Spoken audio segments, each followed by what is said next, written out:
Всем привет, с вами доктор Демченко, и сегодня мы поговорим с вами о разнице длины ног. Дело в том, что все мы немножко несимметричные, и каждый человек имеет право иметь чуть-чуть разные ноги. Но самое главное, насколько разные ноги.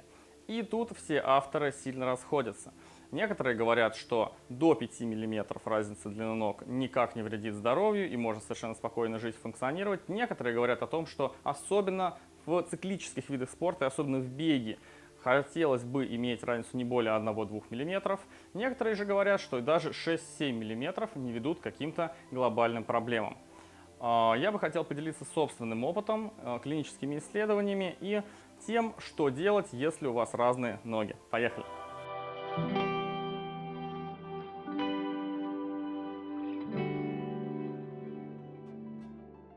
Итак, на что влияет разница длины ног? Разница ног — это в первую очередь перекос. Перекос нагрузки. И больше нагрузки идет на длинную ногу. Соответственно, загружаются все суставы длинной ноги. Также перекос приходит в поясницу. И я очень часто вижу людей с хроническими болями в пояснице, с грыжами, с протрузиями, у которых есть разница длины ног. И при подкладке подпяточника, при лифт-терапии, эти боли у них резко уменьшаются или вообще уходят. Итак, это поясница, колени, тазобедренный сустав. Это то, на что в первую очередь влияет разница длины ног. Также этот перекос может идти и выше, и проявляться также с болями в шее и даже головокружениями. Итак, как понять, что у вас есть разница длины ног? Для этого можно посмотреть на эту модель. В первую очередь нужно посмотреть, на одном ли расстоянии, на одном ли уровне вот эти косточки. Их хорошо видно, если встать около зеркала, вот здесь. Второй уровень, который можно посмотреть, это посмотреть на себя сзади, сфотографировать или посмотреть в зеркало. Это уровень седалищных бугров, ну в нашем случае это будет уровень ягодичек. То есть, если одна ягодичка ниже, а одна выше, это тоже может говорить о разнице длины ног.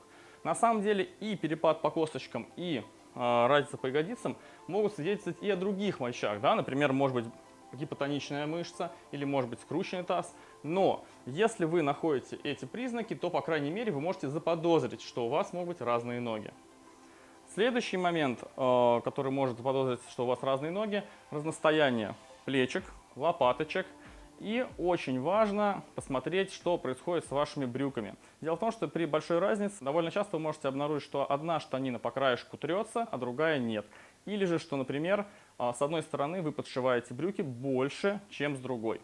Зимой можно обратить внимание, что когда вы ходите по грязи, на одну штанину идет заброс грязи, а на другую нет. Также можно провести небольшой эксперимент и подтвердить, есть ли разница ног, которая действительно влияет на вас. Если ваши ноги одинаковые, то при поднятии груза перед собой на 90 градусов, вот таким образом, поясничные мышцы должны включиться одинаково с двух сторон. Если же ваши ноги разные, и это действительно влияет на ваш опорно-двигательный аппарат, то при вынесении груза перед собой вы будете чувствовать, что с одной стороны мышцы как бы напряглись больше, а с другой меньше. Соответственно, для этого нужно брать достаточно тяжелый вес. Для меня это 8-килограммовая гантеля, которая вполне может уже хорошо меня включить. Итак, выносим ее вперед. Сейчас я чувствую, что у меня справа и слева мышцы включились одинаково. Можно провести небольшой эксперимент и почувствовать себя, как чувствуют люди с разницей длины ног. Можете снять один тапочек и проверить. Выносим руки вперед и посмотреть, как чувствует себя поясница. Сейчас я чувствую отчетливо, что справа поясница намного более загружена и даже немного прибаливает. При том, что я нахожусь в правом тапочке, а левый снял. То есть моя правая нога сейчас длиннее. Дальше я меняю тапки и снимаю правый тапок, а оставляю левый. Произвожу такой же вынос гантели. И, как и должно происходить, левая сторона загрузилась намного сильнее, чем правая.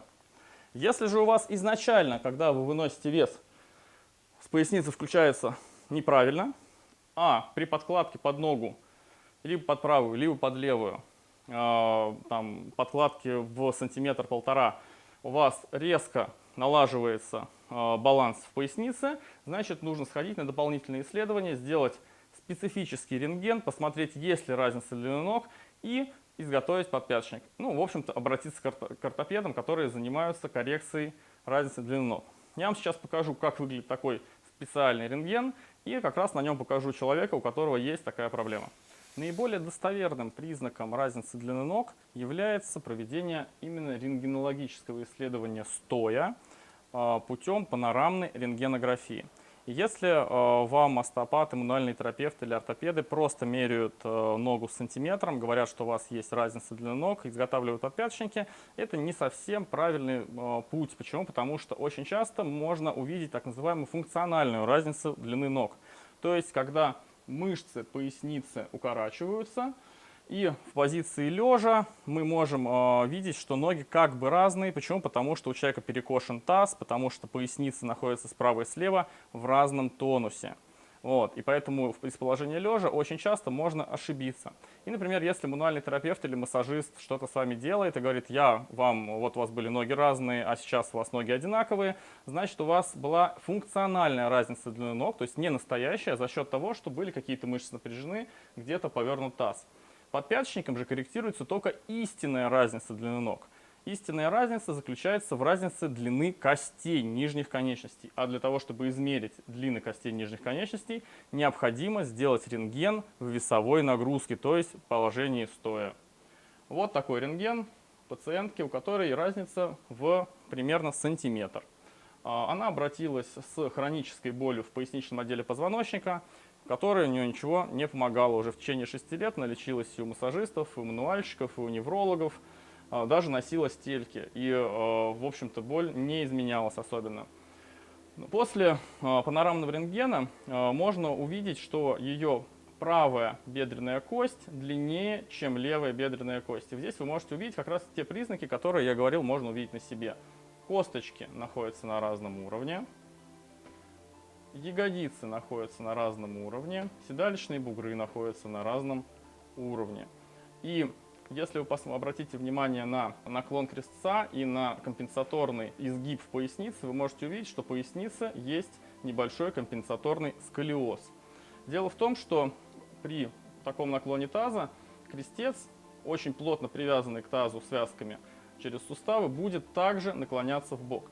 Пятый и четвертый поясничные позвонки имеют очень мощные связки между крестцом и тазовой костью и телом позвонка. Поэтому как наклонен крестец, также будут наклонены пятый и четвертый поясничные позвонки. Если вы посмотрите, то фактически четвертый и пятый поясничные позвонки расположены по той оси наклона, по которой расположена ось наклона самого крестца. И только уже третий поясничный позвонок, который не имеет таких мощных креплений, начинает потихонечку выравниваться в ровную линию. Таким образом, у нас происходит достаточно интенсивный перекос на уровне 4-5 поясничных позвонков с изменением давления внутри межпозвонковых дисков и дальнейшем образовании грыж и протрузий.